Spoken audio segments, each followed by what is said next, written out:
Well, Liverpool fans. The game finished 1-1. Was it a fair result, or was Liverpool robbed of a sure win? Um, I wasn't happy with it, to be fair. I thought we could have done more in the second half. I think the second half, I think both teams settled and it didn't look good, in my opinion. So please have your say, like, share, and subscribe before we start this chat. And let's do this, people. Let's do this. Let's talk about this.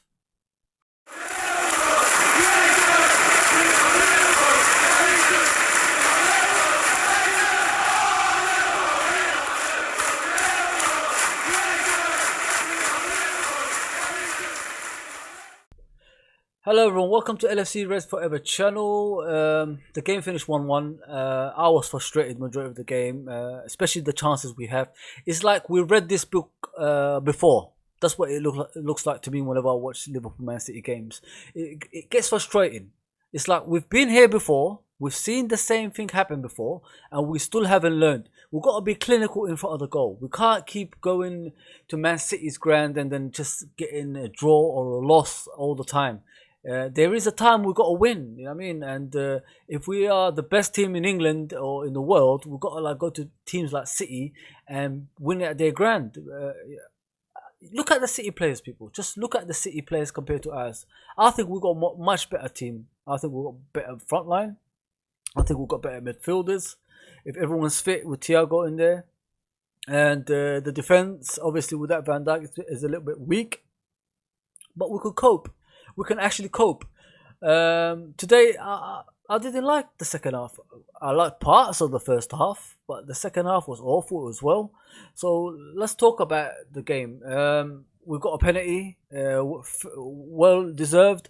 What I don't understand about that penalty is, okay, Kyle Walker brought down Mane. Where's the yellow card? Like, what do you need to do to get a yellow card? Which I didn't understand. It was weird. It was weird. So Salah scored the first goal, the penalty, and as soon as we scored that penalty, we became a different team. We just let City back into the game, doing their passing. You know, with City, what you need to understand is they can't play any other way than through De Bruyne. So if they can't find De Bruyne, the creativity side doesn't exist. So why aren't we blocking De Bruyne? Why can't we stop De Bruyne attacking us and knocking those crosses in and, you know, doing creativity for his team? This is what really irritates me. One player, we've got 11 on the pitch. One player can block off De Bruyne. That's all we need to do. Stop him doing his crosses, or stop him supplying to those players. Stop the players that's actually attacking the ball. You know what I mean? So this is what we've got to like do in games like this. To me, this season, I wanted us to improve on beating the big teams away. Obviously, we can beat them at home. We beat more or less everyone at home. But each season, we should target something. Each season, we should target like beating teams away from home and attacking more. Like, get the fear factor. I've said it before.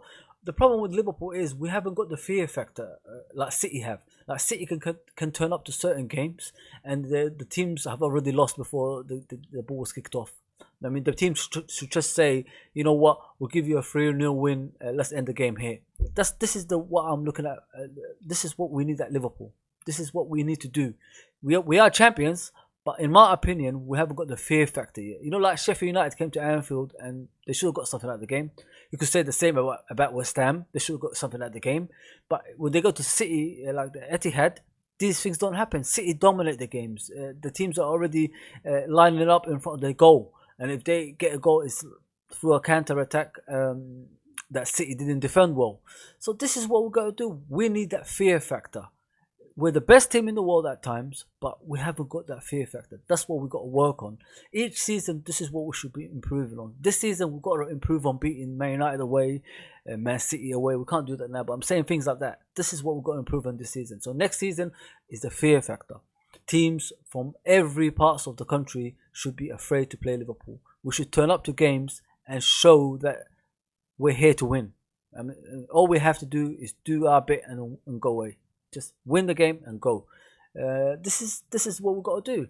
This game, to me, I wish we could have won it. I honestly wish we could have won it. I was really frustrated. First half, 20 minutes, we was outstanding. We was creating chances left, right, and centre, but it just turned out to be like the old Man City Liverpool games.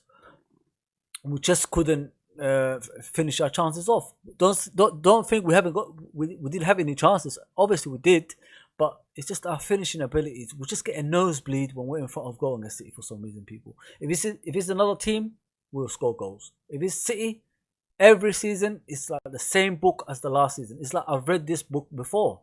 Why are we playing the same way? We're losing every second ball. If you look at City, they win the second ball, and not only their second ball, they win our second ball if our defense clear it as well. Why are they always ahead of us on the ball? They must take up positions in the pitch, which they do that. And where is the actual analysis for that? Where is the team that's actually looking at things like this and pointing it out to the players? You've got to be in front of the City player to get the second ball. I think in this game, I can't remember us winning any second balls at all. This is honestly, that's all I can say about that game. I can't remember any second balls being won. Um, and obviously, City got an equaliser because Mane decided to run to the centre back, and then they passed it to De Bruyne and Walker. But Walker, I think Walker had the ball and he passed it to De Bruyne. The thing I don't understand about that bit is don't mark Walker. If you're playing a City, people, do not mark Walker when he's crossing in the ball. He's either going to overhit it or he's going to hit it over the obviously the crossbar. He's not a very good crosser. He's not a Trent Alexander-Arnold. So just leave the ball to Walker if De Bruyne is at the edge of the box on the right side and he's gonna try to whip it in and all that stuff. Forget Walker. Mark De Bruyne. Man City cannot play without De Bruyne. If De Bruyne ain't in the team, Man City is nobody. Let's just be honest. The whole game, if you look at it, they were looking for De Bruyne. Each opportunity they created, they were looking for De Bruyne. It happens all the time, and it's like a book you read last season, and the season before, and the season before. It gets boring, people. You look at this Man City players, especially. This is not the players we saw yesteryear. Not David Silva and Yaya Toure and all these players. They're nowhere near those players. Why are we concentrating on this City on past success? It's nothing to do with these players they got now. These players ain't good enough to be world-class players at this moment of time. So just play our game and just block off De Bruyne. Sterling wasn't even in the game because we blocked him off. So do the same with De Bruyne. Without that, Man City can't do anything. You stop their play. It's just a simple fact. That goal they scored, Jesus scored. I don't know what Trent Alexander was doing. I honestly don't know. He should have marked better, first of all. And Wijnaldum, I don't know where he was running. I think he still thinks he's playing a 3-man midfield when we was playing 2. Mane ran off somewhere to get the ball, so you gave them the space, De Bruyne, to pass on to Jesus. Jesus done a little touch. But the thing is, if you look at the actual Jesus goal, I didn't enjoy the way Trent Alexander marked him. Trent Alexander has got to be stronger. This is why he gets criticised in football terms. His defensive side as well. He's not tight enough to play. He's not strong enough. He's got to be better than that. The kid's got everything, but defensive side, he's just still lagging, and this is what he's got to improve on. He's just got to be stronger. He's just got to be stronger than what he is, because they will get more goals like that, the opponents, if we keep doing that. I think the game was good, the first 20 minutes. Other than that, we didn't do much. If you look at the second half, the way we played as well, the second half, they didn't create much chances because we actually stood in our ground. Like our formation, the way it was set, we actually blocked all paths for them to pass the ball. So if you look at City, when they're passing the ball about, they only pass it at the back, and the only time they pass it through us is when we push forward and leave gaps in the middle, which we didn't do in the second half. So they didn't have a clue what to do after that. They kept on passing it back and to the goalkeeper, to the defense, and then they launch it forward, and then it gets back to Alisson, and Alisson gives it away again. It was just like that through the second half, and both teams looked like they were cancelling each other out. But people, what we need to understand is City are not City of David Silva and all these players. Look at these players they got now. Please look at these players and tell me how many of them are world class. Not many. Maybe Sterling, maybe at his best he could be world class. De Bruyne obviously is world class. Other than that, what have they got? I mean, what have they got? We can't just cave into past success. Play your game and stop the second balls and stop the ball supplied to De Bruyne. Simple as that. Any team that can do that, I'll guarantee you they either win or draw a game. And at the end of the day, it was a fair result, a draw, but I think we could have done more. We're the champions. We've got to start playing like champions and get the fear factor. That's all I'm asking for. Get the fear factor, and then we'll see where we can go from there. Alisson, I'll give him player ratings now. Alisson, I'll give him a 7. He was commanding in his area, but I think he could have stopped the first goal if he spread his legs. You know what I mean? You've got to use your legs sometimes, Alisson. You can't just keep doing it with the hands. You've got to use your legs more. Trent Alexander-Arnold, 7. He played all right.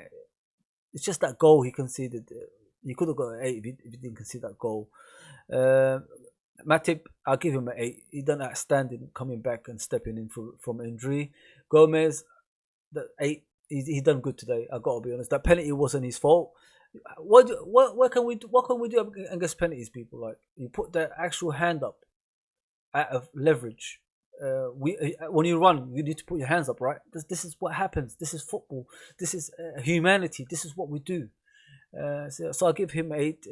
Robertson was outstanding, but he wasn't the Robertson that we normally see in games, running up and down that wing. And I don't know what it is with Robertson.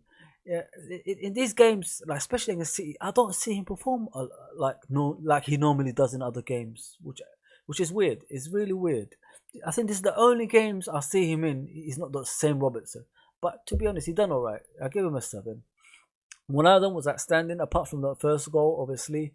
I give him an 8. Henderson, an 8. Henderson's just it's his performance, and it's just the way he plays. I give him an 8. Firmino, oh man, I don't know what to say about Firmino anymore, people. I don't want to trash the guy. I'll give him a 6. Jota, 6. Didn't do nothing today. Salah, 8. Up and down. Mane, 8. Up and down, you know what I mean? So these players, that's all I can say about them at the moment. Milner, he done an 8 when he came on. He replaced Trent and done a good job. Shaqiri, 6, didn't do much when he came on either. So yeah, we done all right. Sorry I didn't talk about the penalty. Yeah, the penalty Manchester City got is injustice to the league. I gotta be honest. What we need to look at with these decisions these referees are making is, are they the right decisions? Like, when you play football in the streets or anywhere, that's an accident. Gomez didn't mean to do that, and he gave a penalty for it. I swear Ceballos did the same thing on the other side of the second half, and he didn't even concede a penalty. I didn't even think they looked at VAR. To me, that penalty they gave to City was based on what happened with the Leicester game, because similar thing happened, so he had to give it. That's all I can think of. De Bruyne, terrible penalty. Lucky for us, the game finished 1-1. I'm happy with the people. Sorry I talked about the penalty at the end, but it's just out of frustration. I get upset when we should beat teams like City. Listen, City are not the old City. That's what people need to understand. This is the kind of teams like Lyon and Monaco and Tottenham and Liverpool when they were coming up. We beat these teams, and they're just living off past glory, and people just still fear them for things like that. City ain't good anymore, people. People need to wake up. City are not good anymore. Just play your game, block off Kevin De Bruyne, block off Sterling, and after that, you're okay. You're good to go to win the games. Alright, people, like, share, and subscribe. I hope you enjoyed this, and I'll see you soon.